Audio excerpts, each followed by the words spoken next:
Твои комментарии, лайки и подписка продвигают мой контент в Ютубе. Итак, это снова Илья и мой канал Антимрак. Хотел бы обсудить в этом видео тему так называемой художественной литературы.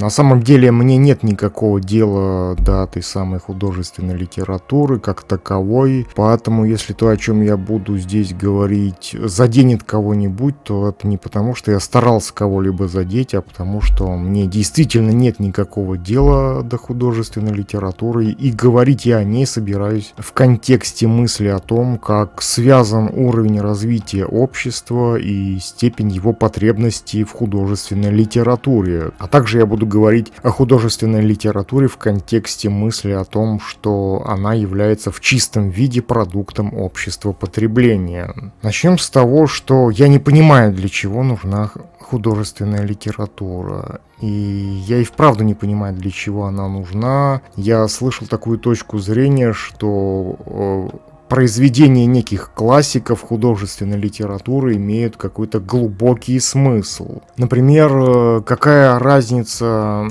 кто кого стукнул топором по голове, некий Раскольников старуху-проценщицу или старуха-проценщица стукнула Раскольникова? На мой взгляд, это вообще не имеет никакого значения. И почему вопрос того, кто кого стукнул, должен кого-либо волновать? Какая разница, какой смысл вкладывал автор в свое произведение и под какими веществами он находился? Например, был такой сказочник под названием Фрейд, который находился под воздействием колумбийского порошка, и под этим воздействием он писал некие рассказы о том, что сын испытывает половое влечение к матери, а дочь испытывает половое влечение к отцу. И это абсолютно ничем не отличается от рассказа про так называемого Раскольникова, потому что это такой же художественный продукт фантазии автора, как и рассказ про Раскольникова, хотя в случае с Фрейдом его рассказы позиционируются его адептами как нечто научное, но если некто утверждает, что эти рассказы являются чем-то научным, где экспериментальное подтверждение, доказывающее объективность этих бредовых теорий, выковыренных из носа. Почему бы не рассматривать сочинения того же Фрейда в одном ряду с сочинениями, например, того же самого Достоевского? Хотя я понимаю, что если нечто становится востребованным массами, то оно по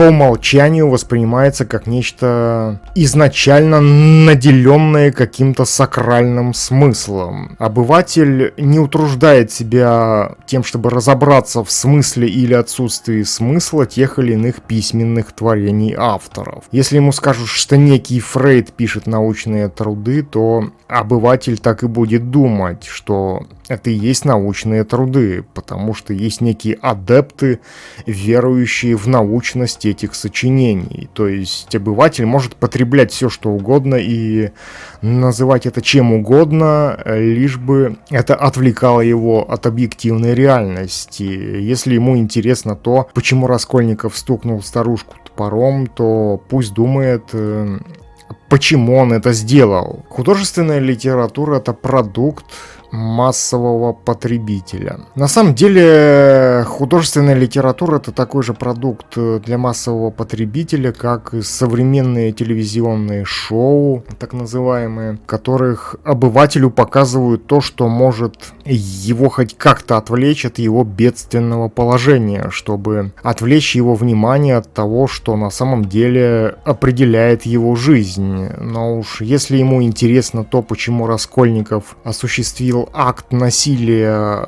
над старушкой или почему сын испытывает половое влечение к матери, то нужно напечатать подобных трудов как можно больше, ведь people, что называется, хавает. На самом деле нет никакой разницы в том, что читает обыватель и как он это называет, потому что это просто востребовано им, и тем более будет востребован продукт так называемой художественной литературы, потому что он написан существом, изначально обделенным мышлением, да, для такого же обделенного мышлением потребителя. Как связан интеллектуальный уровень общества и востребованность в нем художественной литературы? На самом деле, интеллектуальный уровень общества и востребованность с его стороны художественной литературы связаны в том смысле, что чем этот уровень выше, тем меньшую востребованность в художественной литературе он испытывает. Общество, большинство которого опирается на причинно-следственные связи происходящих в нем процессов, не может нуждаться в художественной литературе априори, потому что она будет только захламлять голову, не давая никакого стимула для работы мышления.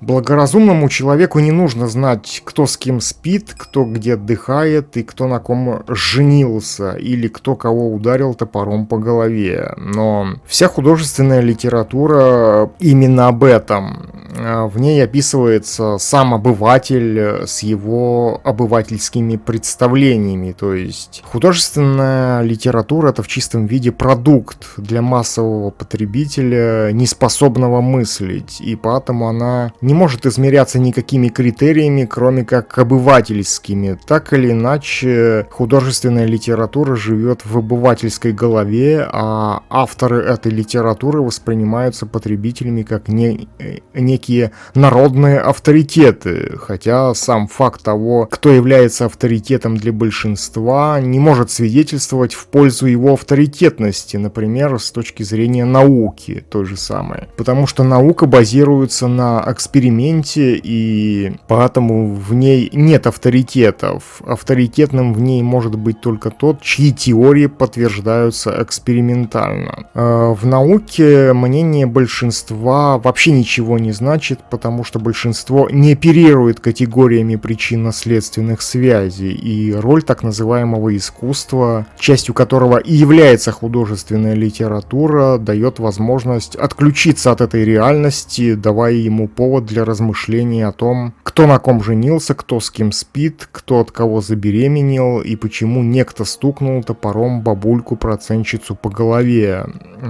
По сути, жизнь обывателя и заключается в потреблении продукта, который его развлекает. Все его представления о жизни строятся на художественной литературе, кино, сериалах и обсуждению со знакомыми того, как они отдыхали в теплых странах. Я не говорю о том, что это плохо или хорошо, просто это и есть неотъемлемая часть обывательской жизни. Он родился в неведении, живет в неведении, и в неведении же и умирает.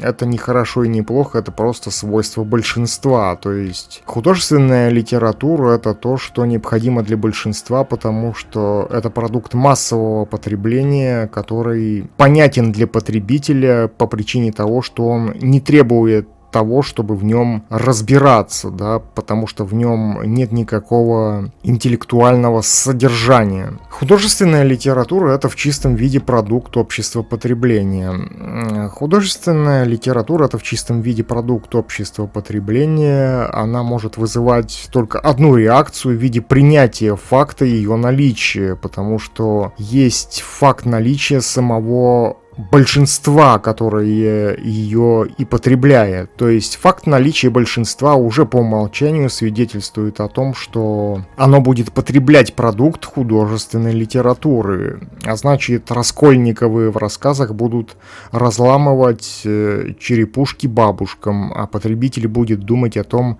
какой же глубокий смысл вложил автор в сие произведение и под воздействием каких веществ этот автор находился во время написания сего блокбастера. Тема любви как вечная жвачка общества потребления. Ну и стоит отметить, конечно же, так называемую любовь как вечную жвачку общества потребления. Собственно, на этой теме и базируется, как я думаю, большая часть художественной литературы, фильмов и песен. Собственно, без нее и не существовало бы никакой художественной литературы, потому что именно так называемая любовь вызывает у потребителя обильное выделение слюны.